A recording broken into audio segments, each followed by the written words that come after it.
Maka Allah melihat segala sesuatu yang dijadikannya sungguh amat baik. Para sahabat YouTube channel, kembali berjumpa dengan saya, Pendeta Lina Gunawan, dan kita kembali akan membicarakan tentang seni berelasi, dan dalam hal ini melampaui dominasi. Saya ingin mengajak kita memperhatikan apa yang saya sampaikan di awal. Betul, itu adalah kesimpulan Tuhan ketika Dia berhasil menciptakan langit, bumi, dan segala isinya selama 6 hari. Dia mengingat bahwa ketika Dia memisahkan daratan dan lautan, menciptakan terang dan gelap, tumbuh-tumbuhan, beraneka ragam tumbuhan, lalu matahari, bulan, bintang, burung-burung di udara, hewan ternak di darat, dan juga ikan-ikan di lautan, serta manusia, laki-laki dan perempuan. Dia percaya bahwa semuanya adalah kehidupan yang baik. Kehidupan yang baik artinya harmonis, seimbang, setara. Memang ada satu keistimewaan yang Tuhan berikan kepada manusia, yaitu kepercayaan untuk berkuasa. Kalau kita mengingat Kejadian 1 ayat 28 dikatakan bahwa manusia disuruh berkuasa atas ikan-ikan di laut, burung di udara, beranak cucu, bertambah, penuhilah bumi. Dan tentu saja ini merupakan satu perintah yang menarik ketika manusia diberikan kuasa. Dan ketika kita coba melekatkannya pada tema kita hari ini, dominasi, maka kita ingin diajak menyadari kekuasaan kadangkala menjadi masalah ketika manusia mendominasi, overpower dengan apa yang Tuhan berikan. Dan betul saja ketika manusia mencoba mendominasi ciptaan lainnya, apa yang terjadi?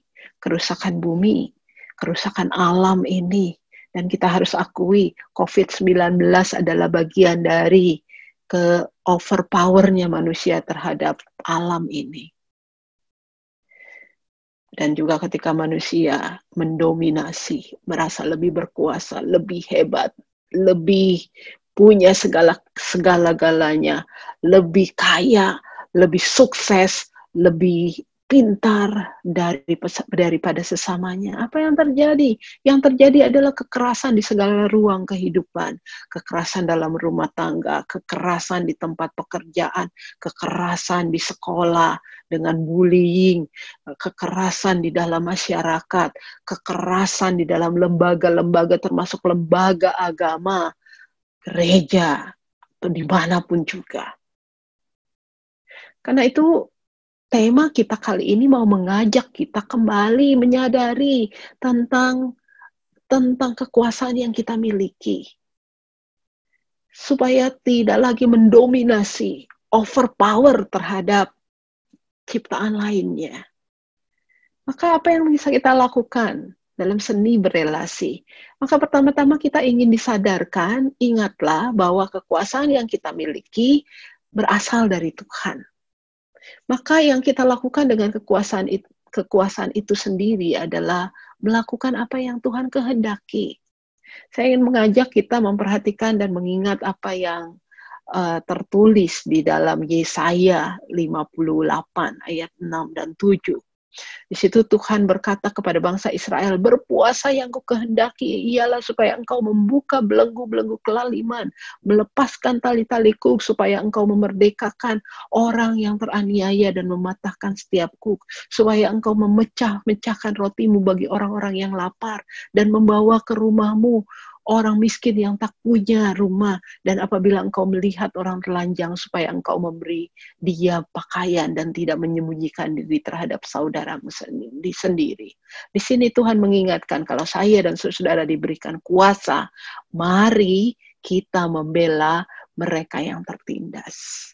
Kenapa? Supaya kembali lagi harkat mereka, kesetaraan mereka, yang selama ini hilang karena dominasi orang lain, kembali menjadi setara, sederajat, kembali kehidupan itu menjadi harmonis.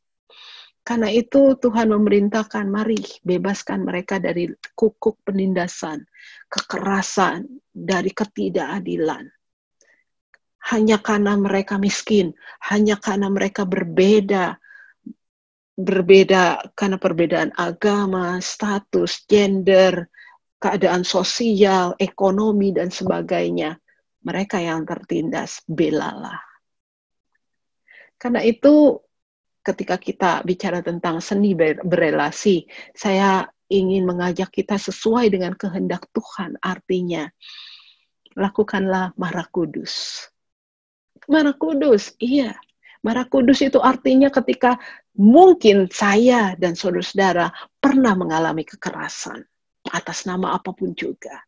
Pernah mengalami ketidakadilan. Marah kudus berarti maka jangan pernah kita melakukan kekerasan kepada orang lain. Jangan lagi kita membalas kekerasan itu dengan kekerasan. Tetapi ketika kita mengalami kekerasan, ingatlah bahwa saya harus berjuang, saya akan memperjuangkan supaya kekerasan tidak dialami oleh orang lain. Kekerasan yang saya alami, ketidakadilan yang saya alami, tidak akan pernah lagi dialami oleh orang lain atau oleh sesama kita. Marah kudus artinya juga ketika kita menyaksikan kekerasan, ketidakadilan di depan mata kita, kita tidak menutup telinga, kita tidak menutup mata kita, dan kita berani bersuara untuk keadilan dan kebenaran. Panggilan kita adalah mari berjuang dengan segala yang kita miliki, bakat kita, kemampuan, kekuasaan, mari bersuara, mari berbicara. Ketika kekerasan, ketika keadilan itu ada di depan mata kita. Maka saya ingin mengingatkan kita apa yang dikatakan oleh Martin Luther Jr. King. Dia mengatakan kekuasaan tanpa cinta itu sembrono dan melukai. Dan cinta tanpa kekuatan adalah sentimental belaka. Kekuasaan yang terbaik adalah cinta yang menerapkan tuntutan keadilan. Dan keadilan yang terbaik adalah kekuatan yang mengoreksi segala sesuatu yang bertentangan dengan cinta. Selamat berelasi dengan kekuasaan yang saudara-saudara miliki. Tuhan memberkati saudara.